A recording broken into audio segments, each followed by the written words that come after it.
So far, we've answered the what, the when, the who, and the why. What are astral parasites? Do I have a spirit attachment? Who is it? And why did it happen? And now, it's time to answer the how. How do I get over it?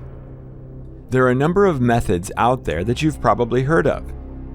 There are practitioners from every religious background who have their methods that they swear by, and you can find success stories for each method. There are many home remedies as well. But in most cases, you'll find that a practitioner, healer, shaman, priest, or other religious official insist that they must be employed to perform the extraction. The process usually looks like some sort of ritual. It can be done remotely or in person. It can be done with your involvement, or some will even do it without your inclusion whatsoever. While working on a documentary on this subject, I interviewed practitioners from the metaphysical to the religious, and it varied greatly, but there was always a common thread. They generally insisted that the individual could not do it on their own. They needed to see a healer. And unfortunately, most of the time when people choose to have the entity extracted by a practitioner of some kind, it just comes back in a week, a day, or even an hour later. This is a waste of time and money, and often leaves the sufferer even more forlorn and hopeless than before. In most cases, this approach simply does not work or does not last. Traditional home remedies are no better. The remedies, at best, just provide temporary relief, and the ritual-like practices must be kept up every single day to attempt to keep the entities away. An example of this is using crystals or salt in the door or along the windows of your home. This is supposed to ward entities from entering your space and thusly entering your energy field. While this is one of the most commonly suggested home remedies, it also seems to be the least effective. Why would a being that is from another dimension restrict themselves from entering doors and windows? Why wouldn't they just come through the ceiling, the floor, the walls, or just appear wherever they wanted to? It simply doesn't work. What I've seen in my practice is that the most successful permanent relief comes when the individual does it themselves. And after they have done so, they don't have to deal with performing rituals, rites of protection, or deal with lapses, entities coming back, or calling yet another healer to help them. So what's the secret? What's the approach that will cause you to have a permanent relief of entities so you will never need to see me or any other healer ever again? I break it down into these 5 categories. Raising your vibrational frequency. Clearing and expanding your energy field. Stepping into your power. Resolving traumas, blockages, and suffering in general. Refilling with excitement, gratitude, and unconditional love. Stepping back to the why, we know that negative entity attachments are attracted to you because you are highly connected to the spirit world and you have some great purpose here on this planet. They are trying to get you to do all of these so you can resume your mission. When you do these 5 things, they will no longer be attracted to you and you'll be well on your way to fulfilling that mission. When you think about why you're here watching this video, maybe you wanted life to get back to normal. But guess what? That's actually not why you're here. That's not why these entities are torturing you. They're trying to get you to look at it completely differently. What if, instead, you said to yourself, I'm here to be a brand new version of myself, something powerful, authoritative, and strong. The person I was always meant to be, the person who I am beyond capable of being. This is the mindset to carry forward on your healing journey. A journey that involves the following process. The first one, raising your vibrational frequency. There are 3 areas that you will need to focus on to do this: emotional, mindset, and energetic. They all support one another. If your frequency is low due to your emotional state, then it will be challenging to change your mindset. If your energetic frequency is low due to the influence of the demonic attachments, then changing your emotional state will be of similar difficulty. Therefore, to successfully raise your frequency and keep it raised, all 3 must be supported simultaneously. Here are the tricks to doing each one.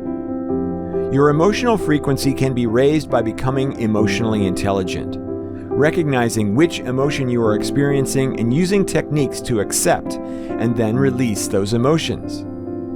Another favorite is engaging in a gratitude practice.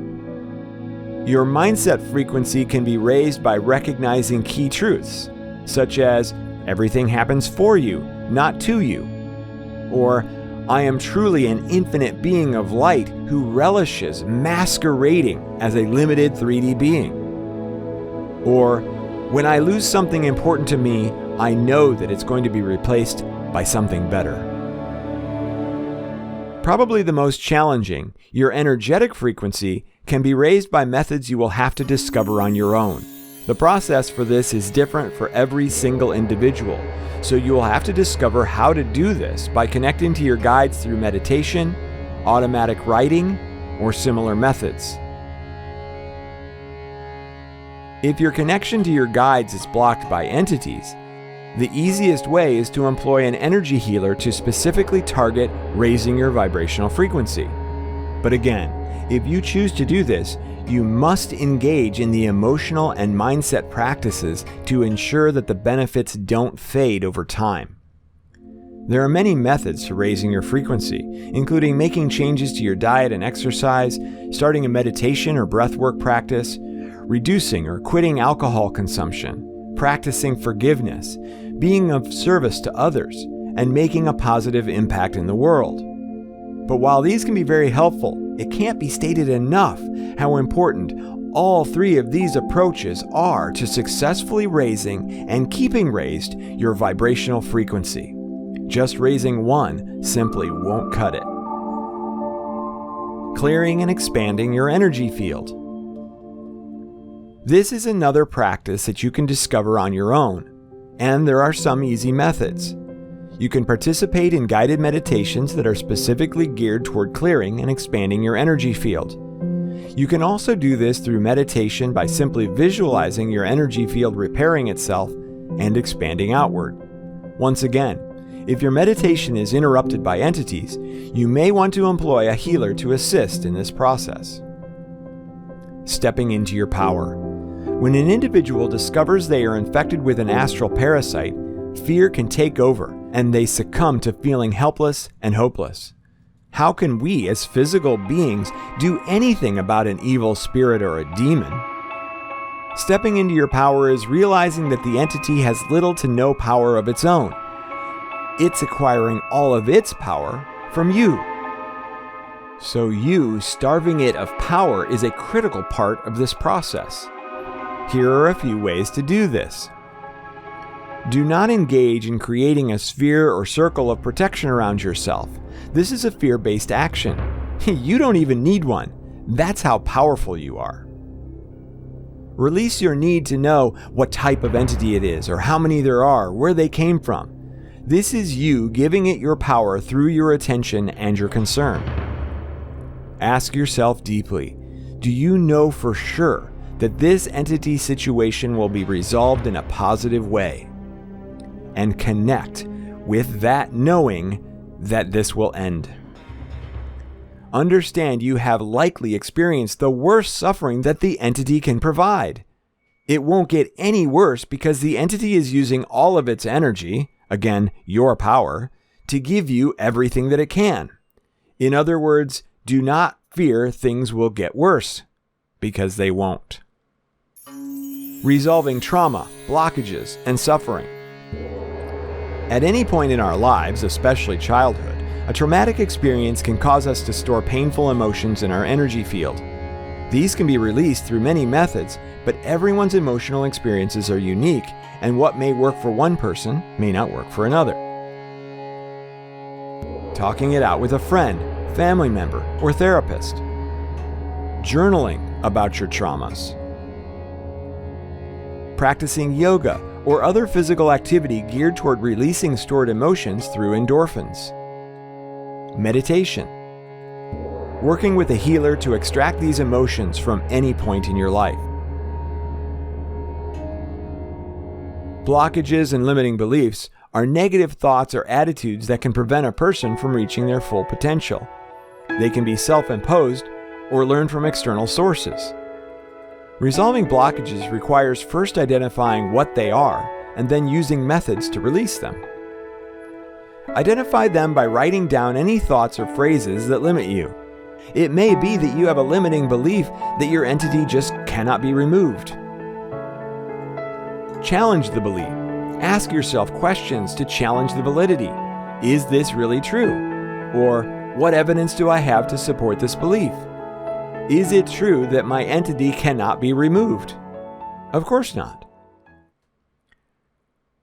This method can help remove the limiting belief from your left brain or logical mind.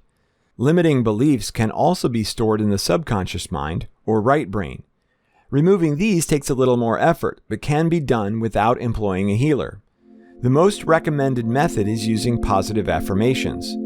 Once you have identified your limiting beliefs, you can generate a list of opposing thoughts, such as, "It will be easy to remove my negative entity," and repeat this sentence to yourself over and over again. Resolving suffering in general is accomplished by all of the above. And also recognizing that negative experiences in your life, including external and internal, are there to serve you and to bring you lessons, growth, and positive outcomes in the long run. Refilling with excitement, gratitude, and unconditional love. This is listed as the last step for a reason. Throughout the process, you have been removing traumas, releasing lower vibrational thoughts and emotions, resolving limiting beliefs, and casting off entities themselves. Once these things are gone, they must be replaced. Replace them with excitement, gratitude, and unconditional love by embracing these emotions.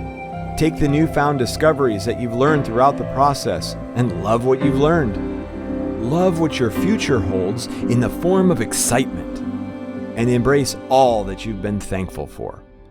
This process will keep your vibration sky high and will make it impossible for negative entities to ever return. Remember, they are in your life right now to make sure that these lessons are learned. Once they truly are, these spirits will have nothing left to teach, so you'll never see them again. The best part about this overall process to remove negative entities from your life permanently is that every aspect of your life will be improved. You'll have better relationships. You'll be able to handle challenges when they come up. You'll sleep better. You'll be more at peace. And you will, to put it simply, be happy. All you have to do is begin the process. Thank you so much for watching the conclusion of this Negative Entity series. If you'd like to know more about how I can help people go through this incredible process, you can do so by checking out a link in the description of this video. I wish you incredible luck on this healing journey. You are an infinite being, and you are more than capable of conquering this challenge in your life. And in the end, you'll be that much better for it.